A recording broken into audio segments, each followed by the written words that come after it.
hari Kamis kemarin pas pertemuan tiba-tiba Babe pakai penggalan ayat ini. Jadi waktu tadi pagi sampai tadi pagi saya bilang, Tuhan kok rasanya ganjil ya, saya mau nyampein ini, saya bilang pakai ayat ini sebagai landasannya. Tapi saya percaya apa yang dinyanyikan tadi adalah suatu peneguhan dan kebenaran untuk apa? Menjadi kenyataan dalam kehidupan kita. Kalau bahasa sederhana saya tadi adalah apa? Lagu itu. Kita memuji menyembah Tuhan itu apa? Digerakkan oleh Roh Kudus apa? Melakukan kehendak Bapa. Yuk boleh dibantu. Saya punya kayaknya 6 slide, tapi saya kepengen cepet-cepet aja. Karena saya lebih banyak kepengen menyaksikan bagaimana setiap kita yang judul pagi hari ini adalah hidup baru dalam kerajaan Allah. Bagaimana kita yang hari ini, yang ada di tempat ini semua sudah diurapi oleh Roh Kudus. Ya, itu apa? Hidup dalam kerajaan Allah. Ya. Tabukan dulu, boleh dibantu? Next. Nah, ini Roma 8 ayat 27 sampai, betul ya, sampai yang ke 30. Saya bacakan aja ayatnya. Ya. Boleh dibantu ditampilkan kalau boleh. Boleh dibantu ditampilkan. Roma 8 ayat 27 sampai 30. Saya bacakan. Dan Allah menyelidiki.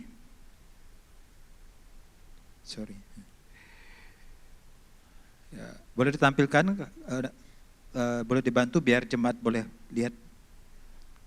Dan Allah yang menyelidiki hati nurani mengetahui maksud roh itu, yaitu bahwa ia sesuai dengan kehendak Allah berdoa untuk orang-orang kudus.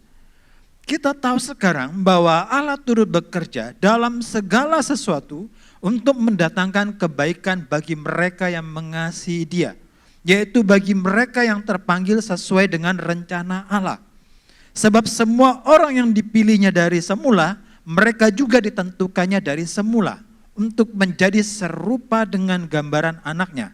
Supaya ia, anaknya itu menjadi yang sulung di antara banyak saudara. Dan mereka yang ditentukannya dari semula, mereka itu juga dipanggilnya. Dan mereka yang dipanggilnya, mereka itu juga dibenarkannya. Dan mereka yang dibenarkannya, mereka itu juga dimuliakannya. Boleh kembali ke materi saya. Di materi saya tulis begini. Jadi yang pertama, jadi sebelum saya masuk ke materi utama saya, ini alat landasan saya, firman landasan saya. Yang pertama, untuk kita boleh digerakkan oleh Allah. Yang pertama, doa kita sesuai kehendak Allah. Kalau saya mungkin nggak panjang-panjang menjelaskan, tapi di situ apa? Peran Roh Kudus. Kita nggak tahu berdoa katanya.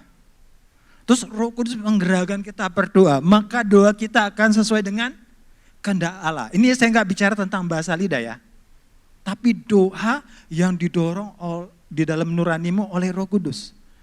Kedua, kita kenapa? Allah turut bekerja mendatangkan kebaikan dalam segala sesuatu. Tapi nggak cukup sampai sana. Bagi setiap orang yang mengasihi Dia, masih koma itu. Tapi apa? Orang-orang yang terpanggil sesuai rencana Allah. Jadi saudara-saudaraku mesti tahu panggilan Tuhan dalam kehidupan kita. Kalau nggak tahu, kita agak susah ya untuk menyesuaikan apa yang Tuhan mau. Saya punya satu teman ya di komunitas, ini bertahun-tahun yang lalu ya, dia udah pulang ke Pontianak. Dia waktu itu langsung ngomong, dia bilang, Bang, kalau sekarang kan ada yang panggil ya, itu zaman lama ya, maksudnya, Bang, aku mau ke NZ. Saya bilang udah doa belum? Kan, terus kita konser terakhir, pulang itu dia masih ngomong, wah dia bilang gua gak jadi, dia bilang. Ya kan Roh Kudus kayaknya nggak izinkan saya pergi. Apa yang dilakukan dia? Dia pergi. Di sana di tempat kerja dia ngomong lagi. Roh Kudus bilang, kan aku nggak nyuruh kamu ke sini. Ya kan? Lu sendiri yang mau. Tapi sampai di sana enggak hilang. Karena itu anak didikan saya, dia adalah leader dari salah satu komunitas saya. Di sana dia langsung ketemu sama gembala di sana, langsung dipepet. Langsung apa? Yuk kalau gitu langsung masuk kelas. Dia aja yang enggak mau. Ya kan pulang 2 tahun atau 3 tahun kemudian dia pulang, tahun lalu kalau nggak salah. Dan ya begitulah. Ya kan, semua rencana cuma rencana. Ya kan? Tapi dia membawa apa? Dia tidak membawa apa-apa. Jadi saya percaya Tuhan kalau sudah membawa kita dalam rencananya pasti ada sesuatu yang Tuhan kerjakan. Terus apa? Ditentukan serupa dengan Yesus. Ternyata panggilan Tuhan itu apa? Untuk menjadikan kita serupa. Ya, jadi saya cuma simpulkan ya. Terus apa? Orang yang ditentukan itu pasti dipanggil. Tapi ingat, saudaraku, ini ada kata dibenarkan. Kalau kita mau, kalau saya mau. Ya kan? Saya jatuh bangun dalam pembenaran. Dalam tanda kutip saya bukan orang-orang yang cukup bagus-bagus banget gitu ya.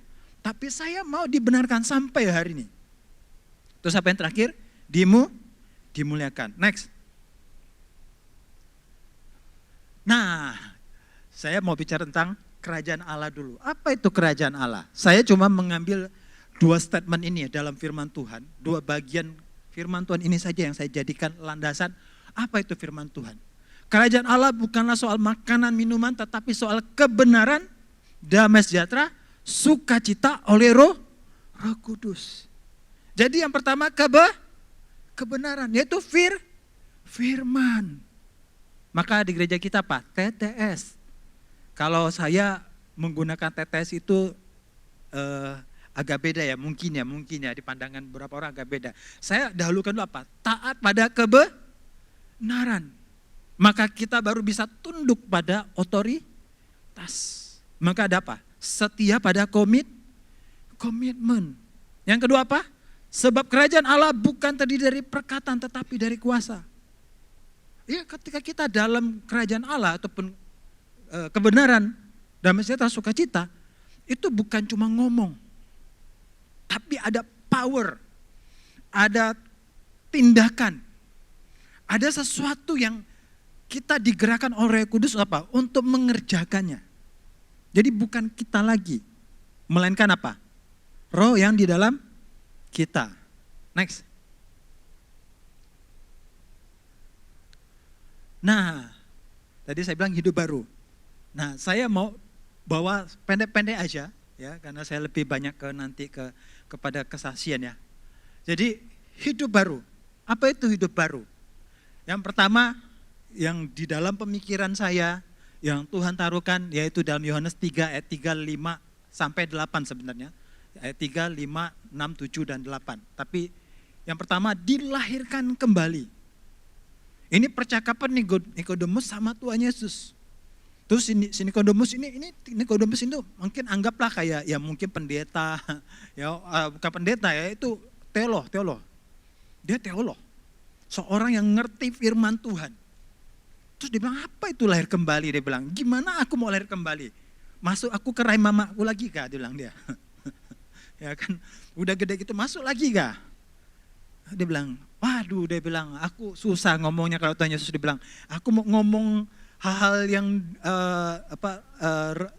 rohani kamu nangkapnya beda. Kalau bahasa sekarang ya. Terus di sini katakan apa? Kalau di dalam Yohanes 3, 5, 7 ini cuma kesimpulan ya. Orang tersebut harus dilahirkan dari air dan roh. Kalau di Alkitab kita ditulis air itu airnya kecil ya. Rohnya roh ROH besar, berarti Roh Kudus. Roh Tuhan. Terus di ayat berikutnya, di ayat yang ke-7 dikatakan, apa yang dilahirkan dari roh adalah roh. Ya. Saya enggak bukakan, saudara boleh catat ayatnya nanti boleh dibacakan. Jadi orang yang kepengen tinggal dalam kerajaan Allah, itu hidup dalam kerajaan Allah, dia harus apa? Dia dilahirkan kembali dulu. Jadi enggak serta-merta ya terjadi. Terus di dalam prosesnya apa? Saya ambil airnya dulu. Atau kalau mungkin kalau kita di gereja kita atau mungkin bahasa sederhana saya menggunakan bahasa sederhana, yaitu baptisan. Ya, baptisan itu tanda pertobatan, maka saya tulis pertobatan. Ya, di dalam pertobatan, di situ ada dua hal. Pertama, berbalik dari jalan yang jahat. 2 Torik 7 ayat ke-14. Dan umatku yang atas namaku disebut merendahkan diri, bla bla bla, terus apa? Berbalik dari jalan yang jahat. Jadi sebuah tindakan oleh karena mau sungguh-sungguh dalam Tuhan, terus apa? Meninggalkan yang lama. Saya pribadi sampai hari ini terus menerus melakukan itu. Kadang mungkin tak sengaja masih menggunakan satu kalimat yang mungkin masih di dalam mulut saya, ya, yang bulbul belakangnya dasit. Saya masih kadang-kadang itu keluar, ya, kalau lagi dalam satu momen. Ya, terus apa? Yang kedua, situ adalah pembaruan budi. Ya, Roma 12 ayat 2. Janganlah kita menjadi serupa dengan dunia ini, tapi hendaklah kita mengalami pembaruan budi sehingga kita tahu mana kehendak Allah yang baik, benar, dan berkenan. Baik jadi orang Kristen, berkenan kalau lakukan firman Tuhan, sempurna kalau apa? Kalau sampai akhir kita mempercayai Dia sebagai Tuhan dan terus melakukan firman Tuhan. Nah, dari hal ini, bagaimana kita bisa berbalik, bagaimana kita mengalami pembaruan? Mesti apa? Kolose 3 ayat 1 sampai ke 4. Carilah perkara di atas, pikirkanlah perkara di atas. Jadi enggak bisa kita cuma duduk, diam, baca ayat. Ya, saya sedikit mau saksikan berapa waktu yang lalu setelah kita deklarasi, saya ditelepon seorang ibu guru jemaat kita, dia ada di bawah komunitas saya, terus dia bilang, Pak tolong dong, dia bilang isikan di sekolah kita untuk anak-anak mungkin yang baru, dia bilang pokoknya ya serah Bapak lah, dia bilang kan mau nyampaikan apa, tapi intinya buat anak-anak itu ngalamin sesuatu yang baru dengan Tuhan. Terus saya bingung kan, saya bilang aduh gimana, kan Bapak bisa sama anak-anak gitu, dia bilang iya, saya bilang tapi kalau dadakan begini, saya bilang saya jujur, saya enggak siap, bukan enggak siap materinya, saya bilang. Sayanya tuh biasa saya pengen doain dulu, saya bilang kan ke tempat saya mau dituju kemanapun dari tempat kan biasa saya doa dulu, saya bilang kan. Boleh minta waktu enggak? Akhirnya dikasih waktu, saya minta waktu seminggu, saya datang, saudara apa yang saya temukan di sana? Tiba-tiba selesai saya nyampaikan, satu anak maju, tap. Setoran dia 50 pasal, 50 ayat. Pap. Saya pikir pertama pasti ini agak-agak 50 ayat ya. Saudara ada yang hafal 50 ayat maju ke depan, saya kasih hadiah. Saya serius. 50 ayat tanpa jeda. Ada satu ayat yang dia kayaknya agak lupa sambungannya. Saya agak ngomong agak kencang biar dia dengar. Tapi dia harusnya ingat. Dan 5 itu, dan saya rekam itu sudah lewat kali ya, sudah lewat dari 10 atau 20, baru saya rekam. Terus apa? Maju lagi 1, 2, terus yang terakhir dipanggil. Cowok, kamu segini, dia bilang, aduh Bu, saya lapar, dia bilang. Jadi dia enggak bisa menyampaikan banyak, dia bilang, saya 10 aja boleh enggak Bu? Dia bilang, saya store. Enggak dipaksa saudara, jadi anak-anak ini dengan penuh kerelaan. Waktu kami komunitas, saya tanya sama bu gurunya, itu anak-anak harus ya? Saya bilang, enggak Pak, dia bilang, anak-anak itu mandiri. Tahu enggak, saya terhibur di sana. Ya kan, orang-orang yang saya bimbing di sini, aduh kalau disuruh baca Alkitab susah. Tapi di sana saya temukan apa? Anak-anak itu 4, 6 SMP. Tuhan bilang, selama ini lu pikir gak ada yang kayak gini, nih. Saya terkejut itu kan. Wah, itu gak cuma itu, nanti saya lanjutkan ya selesainya. Tapi di situ saya sudah terharu, saya bilang Tuhan, saya sampai ini kalau ingat itu, ya kan saya masih ya nanti dalam keselesaian di ujungnya. Jadi saya percaya ada orang-orang yang apa? Yang terus yang dia mau. Di sini dikatakan di dalam Roma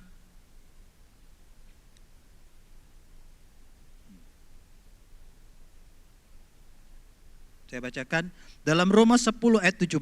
Jadi iman timbul dari pendengaran dan pendengaran oleh firman Kristus. Ada satu anak yang disuruh yang terakhir itu anak cowok. Dia bilang, terus kamu gimana bisa baca Alkitab? Oh, saya bilang, kalau di rumah dia bilang, saya enggak boleh makan kalau saya enggak baca firman. Saya ingat saya dulu begitu. Waktu lahir baru saya bilang, saya tidak akan makan kalau saya belum baca Alkitab hari ini. Biasanya kalau saya lupa pagi, saya harus bayar di tengah hari dan saya tidak makan siang. Berarti saya makan sore. Saya selalu begitu. Hari ini udah gak kendor. Gak gitu, yang gak baca ya makan dulu. Ya. Tapi yang saya gak kendor adalah apa? Merenungkan. Jadi saya jalan kemana ya, untuk fase-fase saya sekarang mungkin sepanjang pertobatan saya dari tahun 97, ya berarti sekarang sudah berapa tuh? Nah, kurang lebih 19 tahun saya sudah baca 15 lah, atau 14 kali bolak-balik. Ya kan, saya kalau yang kenal Pak Irwan Allen itu, anaknya yang cowok itu Yefta waktu itu masih SMA, dia sudah 2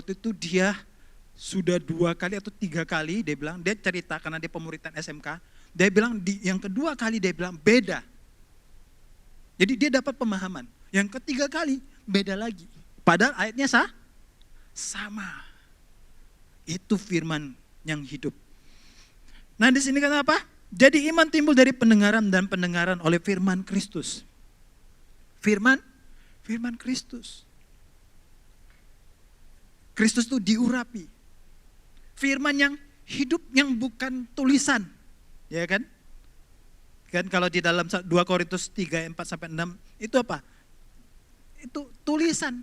Kita kalau baca Alkitab itu ya cuma tulisan doang. Kadang-kadang kita baca situ ada perintah, ada sesuatu, gembala ngomong di depan tentang kebenaran tapi kita mau melangkah susah. Kenapa? Karena enggak ada roh yang menghidupkan. Ada Roh Kudus sebenarnya, tapi roh itu enggak kita pakai. Kemarin saya ke rumah sakit, saya ngomong sama Kak Aceh itu kan, terus ada satu yang saya bawa, terus mereka yang ngantuk, dia bilang, aduh kalau kok Ramses ngomong, dia bilang, aku mau tidur, saya bilang. Tapi kalau saya diajak ngomong sama siapapun, ada satu saya panggil Mami, itu dia ngomong ceritanya sama, tapi setiap kali dia cerita yang sama, di telinga saya beda. Kenapa? Karena ada Roh Kudus yang terus bicara lewat apa yang disampaikan orang-orang. Kadang-kadang anak-anak yang umurnya kayak tadi, belasan, ngomong biasa aja kok, dia bilang tahu ya, mereka ngomongnya tentang kehidupannya. Tapi di telinga saya beda. Terus saya bilang, Tuhan saya mesti ngapain? Saya gitu, saya mesti ngapain? Pelan-pelan, saya enggak nasihatin kalau saya jadi teman. Saya lanjutin. Jadi roh yang menghidupkan. Terus di sini apa? Dipenuhi Roh Kudus. Kisah 1 ayat 8. Kamu akan menerima kuasa kalau Roh Kudus turun atas kamu, maka kamu akan menjadi apa? Kamu akan menjadi saksiku. Jadi menerima kuasa dan menjadi saksi. Saudara-saudara, enggak usah pakai alasan. Kalau kita belum ngalami hal ini, bukan berarti Roh Kudusnya enggak ada. Murid-murid Tuhan Yesus saja ngomong sama Tuhan Yesus, dia bilang, tolong dong, Roh Kudus kayaknya kurang nih dalam kami, penuhi kami lagi. Itu muridnya Tuhan Yesus loh, apalagi kita. Maka kita perlu minta Roh Kudus penuhi kita setiap waktu. Jangan teman-teman anggap Roh Kudus itu kayak benda mati. Panggil dia, kan? Selamat pagi Bapa, selamat pagi. Selamat pagi Roh Kudus. Jangan anggap dia benda mati. Ya kan kadang-kadang dia bisa bersama saya jalan. Ya, jadi sahabat, jadi bapak, jadi saudara. Bebas lah. Jadi ayang. Ya kan? Yang suami istri jangan cuma ayang bebek. Ya kan, suami atau istri atau anak. Tapi jadikan Roh Kudus juga apa? Kekasih kita. Karena apa? Dia lebih daripada yang hidup. Dia tahu apa yang menjadi kesukaranmu, dia tahu apa yang menjadi pikiranmu, dia tahu apa yang menjadi bebanmu. Kemarin satu anak dia ngomong tentang masalah di rumah, dia anak pertama, dibebanin terus. Terus saya tanya, yang kamu perlukan apa sebenarnya? Aku tuh cuma mau bla bla bla bla bla bla bla, apalagi di cewek kan. Saya dengarin aja kan, saya antar dia balik, itu kan dari rumah sakit kami ke rumahnya kan. Terus saya bilang, yang kamu perlu cuma satu, Tuhan. Yang kedua saya bilang, ya pasti manusia, tetapi harusnya yang apa? Yang memiliki Tuhan. Kalau cuma temen yang biasa ngapain? Ya cuma aja senang-senang nonton, dia sunset lah, ya kan main lah, kan anak sumber itu hobinya main ya. Terus ya ngadung-ngidur lah, kan? Bisa jadi buat dosa juga kan? Nah tapi apa? Kita harus jadi saksi. Terus apa? Mengikuti kemana Roh Kudus membawa kita. Yohanes 3 ayat 8. Saya bacakan ayatnya. Yohanes 3 ayat 8 berkata, angin bertiup kemana ia mau dan engkau mendengar bunyinya, tetapi engkau tidak tahu dari mana ia datang atau kemana ia pergi. Demikian halnya dengan tiap-tiap orang yang lahir dari Roh. Ya, kembali ke sana, enggak apa-apa ya. Kembali tadi ke teks tadi dia bilang apa? Kita harus apa? Mengikuti kemana Roh Kudus membawa kita. Saya bacakan ayat pendukungnya. Ini tetap di teks aja, enggak apa-apa.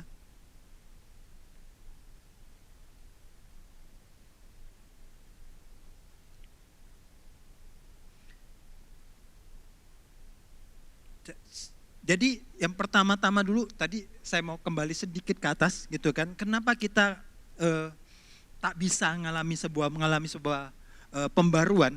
Karena ada selubung di hati kita. Maka perlu apa? Roh Tuhan. Waktu kita dibuka, kita baca firman, itu ada sesuatu yang mendobrak kita. Ya kadang dia jadi nasihat kan, firman itu memberi kita nasihat, mendidik kita dalam kebenaran kan. Jadi kita ini perlu firman. Terus dikatakan ayat yang di dalam 2 Korintus 5 ayat 15, dan Kristus telah mati untuk semua orang, supaya mereka yang hidup tidak lagi hidup untuk dirinya sendiri, tetapi untuk Dia. Mengikuti kemana Roh Kudus. Terus saya bacakan lagi satu ayat.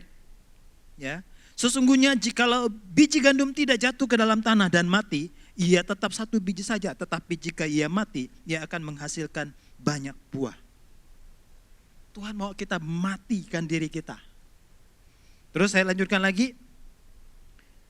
Barang siapa, ini ayat Yohanes 12 ke 26. Barang siapa melayani aku, ia harus mengikut aku, dan di mana aku berada, di situ pun pelayanku berada. Ini ayat yang Tuhan bicara kenapa saya jadi staff full timer di Sungai Yordan. Ini ayat tahun 2000 atau 99 2000.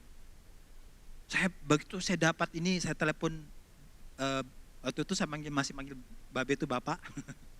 Ya. Terus saya telepon dia, entah kenapa hari itu saya jackpot. Beliau langsung ngangkat. Biasanya yang ngangkat, oh Rudi siapa? Oh beliau enggak ada di Pontianak. Oh beliau lagi di luar. Kan hari itu jackpot saya dapat. Dan langsung dia. Terus saya bilang, yalah, kau sekarang, saya dapat ini. Oh kapan kamu ke Pontianak? Itu saya masih bergumul karena saya nggak diizinkan keluarga. Saya pergi tanpa bawa apa-apa. Kan ditanya, kamu sana makan apa? Makan nasi lah, Mak. Abang saya, kamu yakin? Yakin abang. Ya kan katanya jadi hambatan kan, ya gitu ya. Tapi saya percaya sampai hari ini Tuhan pelihara. Semua orang yang dipimpin Roh Allah adalah anak Allah. Jadi mengikuti kemana Roh Kudus membawa kita. Jadi Roh itu akan menolong kita. Ingat sudah bahasa saya, menolong kita untuk apa? Mengikuti apa yang Tuhan mau. Next.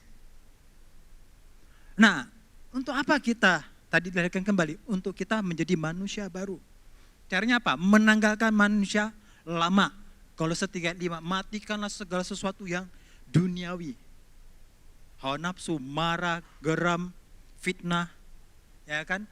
Buanglah fitnah, ya kan? Kata-kata kotor. Saudara boleh baca ya ayatnya nanti di rumah ya.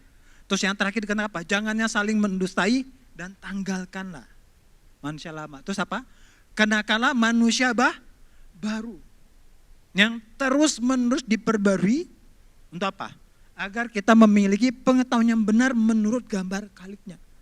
Jadi saudara-saudara, itu yang terpenting. Ketika kita hidup di dalam hidup yang baru, dilahirkan kembali, kita menjadi manusia baru. Tanggalkan yang lama, proses, saudara. Ya, jadi ini tidak segampang yang kelihatan di depan. Makanya saya mau saksikan dalam waktu kurang lebih 5-10 menit ke depan. Terus next.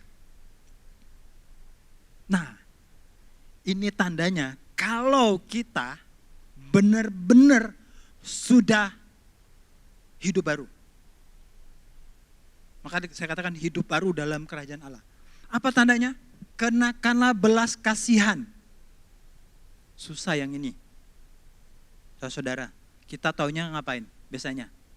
Kemurahan, kerendahan hati. Ini susah saudara-saudaraku. Sangat susah. Sebenarnya ada satu case yang mungkin saya belum angkat tadi malam kejadian. Tapi mungkin saya belum izin sama orangnya, jadi saya nggak ceritakan. Tapi itu susah. Saya telepon. Saya minta maaf, saya perjelas kondisinya, miskomunikasi. Terus apa? Kelemah lembutan. Terus apa? Kesabaran. Ya. Terus apa? Sabarlah kamu seorang terhadap yang lain. Ini Kolose 3:12-17 ya. Dan ampunilah seorang yang lain apabila seorang menaruh dendam terhadap yang lain. Tahu kalau kita sudah nggak dendam sama orang lain, apa tandanya? Nggak ngomongin orang. Selesai. Ketemu dia, shalom. Ya shalom bisa mukanya gini ya, tapi belum tentu hati. Ada. Ketemu saya. Katanya sih udah damai, katanya sudah ampuni saya.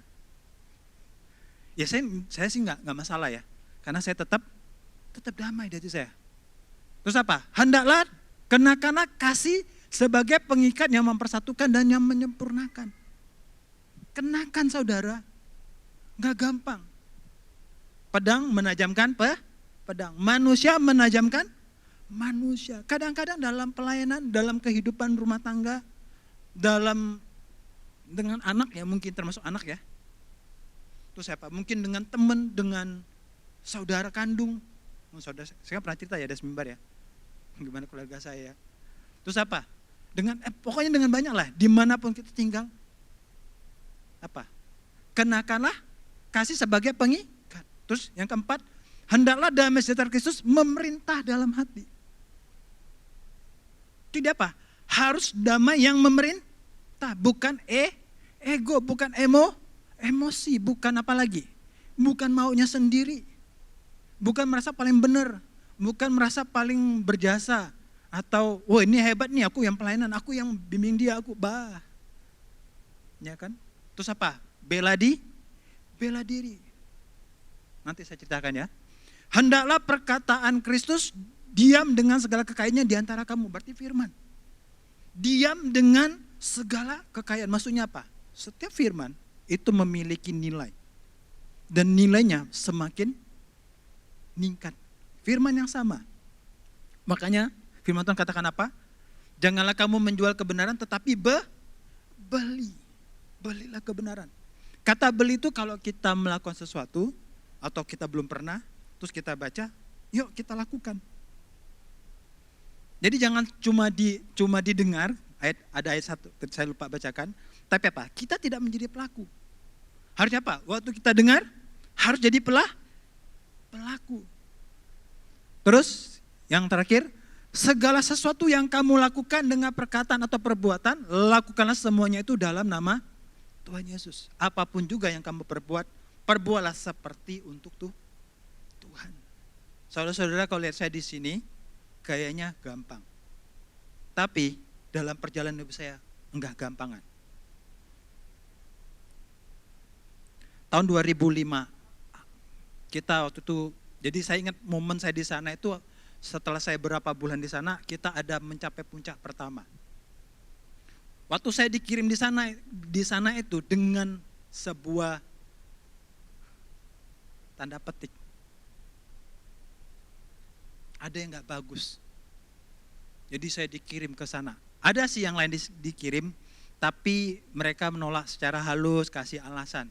Waktu saya dikirim, saya merasa kayak maaf, dinolkan sama Tuhan. Kalau secara manusia saya merasa apa? Dibuang.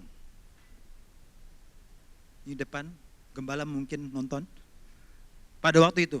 Tapi waktu saya baca surat pengutusan, situ tuh nggak tulisannya tantangan di bawah gembala. Oleh kemuliaannya. Tuhan bilang, ini aku yang utus, lu pergi. Saya ngomong sama Cik Erna kasih saya 2 hari, saya pergi. Saya dibimbing sama, di sana ada Ferry, masih keluarganya Bang John. Kami nanam, kami ini, dari saya nggak bisa ngangkut kayu yang gede-gede gini, nggak bisa motongnya, nanam jadi jadi pagar sana. Dari darah rendah hilang darah rendahnya. Ya kan? Jadi saya sana sehat bugar saya. Harus bangun pagi-pagi, siang-siang jam 12. Aduh, itu kayak memang tukang lah. Kerja istirahat cuma 1 jam. Serius. Ya kan, kami apa aja kami kerjakan. Ya kadang Babe maunya begini, Bang John nyuruhnya fokus ke bangunan. Kalau Babe maunya nanam padi, nanam apa kan, saya dengan Bang Ferry sama mikirnya, kan biar irit-irit lah, kan. Tapi apa? Saya percaya semua itu proses. Saya dinolkan. Tuhan kasih 1 ayat. Kemarin waktu deklarasi, saya bingung mau tulis ayat apa Tuhan. Tuhan bilang, aku berjanji dan aku belum menggenapi keseluruhannya. Tuliskan, kibarkan. Selesai deklarasi, terjadilah proses yang tadi. Saya tiba-tiba ditelepon. Ini cuma salah satunya ya. Terus sampailah mereka kesaksian, mereka baca firman. Terus waktu saya sedang dalam proses itu, kan ada 2 anak yang bantu saya untuk WL. Kami latihan kedua saya bilang, sayang di sini nggak banyak yang bisa main gitar. Saya ngomongnya begitu, tapi sebenarnya dalam hati saya Roh Kudus bilang, lu coba buka les gitar gratis. Saya ngomong, yuk les gitar. Hari saya sampaikan firman, selesai, saya langsung bilang, Bu, boleh sebentar sampai waktunya. Di sini yang mau les gitar gratis, boleh. Wah langsung tuh, intinya ada. Terus punya chat, akhirnya jadilah. Dari gitu banyak, yang daftar cuma 5. Hari pertama ketemu, gugur 1. Pertemuan pertama kita bahas tentang ketentuan apa, kenapa saya buat itu gratis. Hari berikutnya nggak ada bensin, jadi pada nggak bisa datang. Ya udah, hari berikutnya akhirnya 2 mundur cowok, sisa 2. Nah, yang 2 ini di pertemuan pertama saya jemput 1 anak, karena saya mesti dari tempat dia langsung ke tempat yang satunya. Jadi sampai di sana saya ngobrol-ngobrol sama anak nih. Pulang udah selesai. Pertemuan kedua saya mau ngajar dan itu di tempat saya jemput tuh anak. Tapi sebelum itu, hari-hari itu ketika saya lagi tidur, tiba-tiba Roh Kudus bilang begini. Tolong kamu bantu anak-anak ini, dia bilang. Kamu benarkan mereka, kamu bimbing mereka. Tuhan, saya enggak kenal, bukan gereja lagi. Saya bilang, apain? Saya bilang kan, saya enggak tahu ada masalah apa Tuhan. Saya enggak terlalu gitulah, saya bilang kan. Tapi saya sebenarnya hati saya bukan nolak, saya cuma bingung, Tuhan mau gimana caranya. Terus waktu saya jemput dia, ya ketemu papanya, ngobrol, di tengah jalan akhirnya dia mengakui sesuatu. Dan Tuhan bilang, dia perlu dipulihkan. Pulang, sepanjang jalan terus sampai di tempat, masih ada waktu jeda berapa menit yang itu belum datang. Saya ngomong-ngomong, saya cuma ngomong biasa, dia nangis. Saya biarin, udah selesai saya sampaikan, saya doain aja. Datang 1 kami, sama yang kemarin, sisa 1 akhirnya. Kan? Yang pertemuan yang ketiga ya, sisa 1. Di situ mamanya cerita banyak, bahwa ketika mereka sudah bergumul lama, mereka kepengen anaknya itu les gitar, tapi mereka nggak punya dana, karena untuk les keyboard aja udah, dia bukan orang yang banyak uang, ya kan? Jadi papanya udah nggak kerja, cuma mamanya juga cuma punya les. Tapi apa yang terjadi? Dia bilang, Pak Ramses datang, Dan itu menjawab, saya bilang kebetulan. Terus kemarin dia bilang, karena Pak Ramses kasih les gratis, mulai hari ini dia bilang, saya akan leskan anak-anak yang tidak mampu, gratis. Saya jujur, saya nggak minta. Terus dia cerita kemurahan Tuhan atas hidup dia. Saya berdoa, saya bilang, saya nggak tahu. Sebelum aja mulai ngomong, saya bilang, Tuhan suruh saya berdoa. Intinya bla bla bla. Saya doakan dia. Saya bilang, doakan Koko. Saya bilang, Roh Kudus ngomong begini, tapi jangan sampaikan, doa saja, doakan. Jadi saudara, Tuhan bawa kita untuk apa? Melakukan apa yang Tuhan mau. Gereja lewat gembala ngomongnya apa? Ayo kita jadi inisiator. Ya nggak usah lah ngomong tentang komsel dulu lah. Pokoknya ada tetangga kiri kanan, ajak kumpul doa. Sama. Saya mau ngajar, saya bilang 10 menit pertama worship. Mereka bukan dari tempat kita, saya nyanyi aja lagu. nyanyi, tahu lagu ini enggak? Oh enggak tahu, lagu apa yang tahu? Ini ayo kita nyanyi. Terus saya mazmur. Saya nggak pakai bahasa lidah, saya mazmur aja. Ngerasain tuh, kan? 10 menit pertama, 10 menit terakhir. 10 menit pertama, 10 menit terakhir. 2 jam. Nah saudara-saudaraku, masih ada 30 detik ya. Saudara-saudaraku apa? Saya percaya apa? Setiap kita Tuhan mau pakai, ada roh Tuhan. Yuk kita bangkit berdiri yuk. Ada satu lagu. Boleh tim PW? Jadi saya percaya masing-masing apa? Katakan ke kanan ke kiri, roh Tuhan Allah ada padamu. Karena ia mengurapimu untuk memberitakan tahun rahmat Allah. Terus ngapain? Untuk membebaskan mereka yang terbelenggu. Terus ngapain? Membebaskan mereka yang tertawan. Saya kalau ditanya mau nggak saya lakukan itu, enggak mau Tuhan, capek. Saya ke rumah sakit lah, ini kalau saya jalan semua banyak ya. Tapi hari ini saya bilang, Tuhan ini di luar nalar saya. Kemarin, nggak usah ceritakan lah, ada satu bagian nih. Aduh Tuhan ini, tapi Tuhan kasih lihat. Do it. Saya cuma minta kemarin saya bilang, Tuhan ini saya nggak tidur semalaman. Kemarin saya nggak tidur, hari ini saya cuma tidur 2 jam. Saya bilang, Tuhan tak sanggup saya bilang. Ini saya harus sampai siang, nanti harus ke rumah sakit lagi. Nggak tahu sampai sore saya harus ke sana lagi ngajarin anak itu logaritma matematika. Saya bilang, saya tak bayar ya. Saya hanya ingin memperlengkapi siapapun di sekitar saya untuk apa? Ngalamin Tuhan. Yuk kita naikkan lagu. Selidiki aku, lihat hatiku. Lihat hatiku, apakah ku sungguh mengasihimu, Yesus, Kau yang Maha Tahu dan menilai hidupku, tak ada yang tersembunyi bagimu. Selidiki aku, lihat hatiku, apakah ku sungguh mengasihimu, Yesus. Katakan di hadapan Tuhan, Kau yang Maha Tahu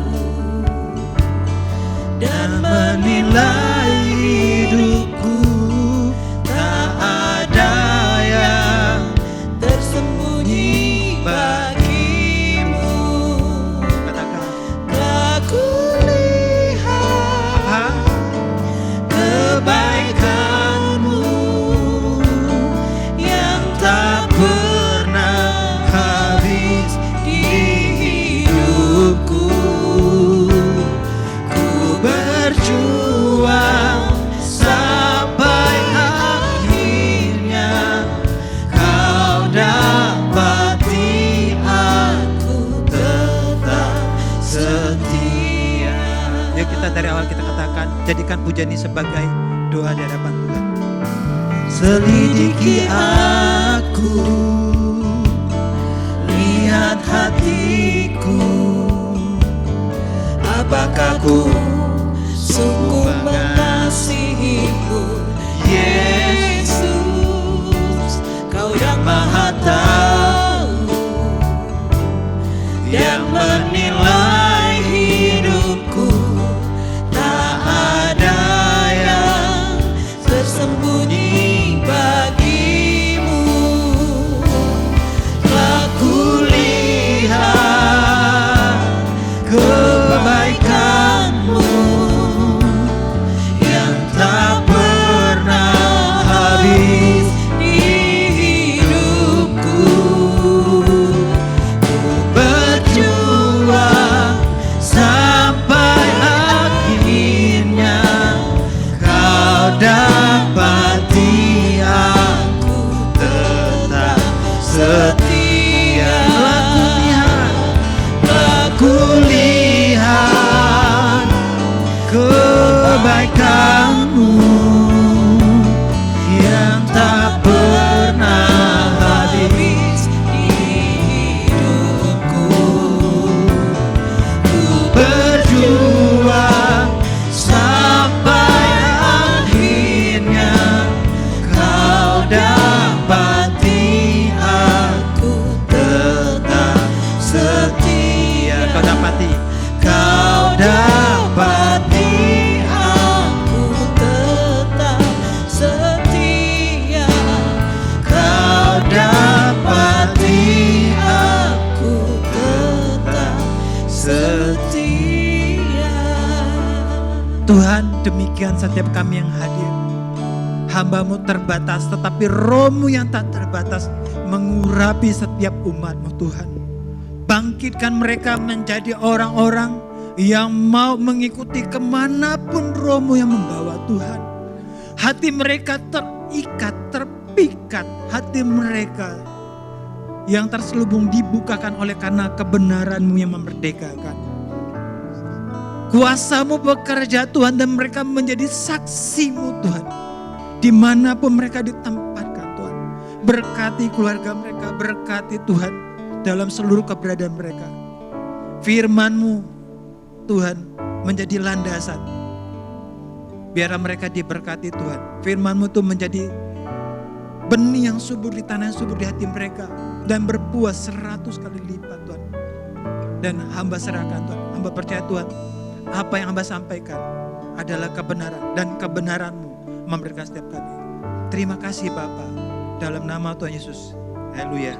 Amin. Ibadah kita, yuk kita tutup ibadah kita. Kita angkat persembahan kita. Bapa, kami menutup ibadah kami percaya bahwa Engkau Allah yang hidup. Kami datang, kami beribadah. Dan hari ini Tuhan, pagi hari ini, ibadah pagi hari ini Tuhan sudah selesai. Kami menganggap persembahan kami memberi yang terbaik bukan karena dari kelebihan kami. Tapi sama seperti janda yang dalam kekurangannya, dia memberikan bagian Tuhan yang terbesar. Dan kami datang karena kami tahu Tuhan, hidup kami bukan untuk kami sendiri, tetapi untuk Engkau yang telah menebus setiap kami. Dan persembahan ini Tuhan, Kau pakai Tuhan gereja ini, Kau pakai setiap persembahan ini untuk memperluas kerajaan-Mu Tuhan. Kau pakai setiap bidang kehidupan kami, Kau berkati umat-Mu Tuhan. Dimanapun mereka berada Tuhan, mereka diberkati untuk menjadi berkat Tuhan.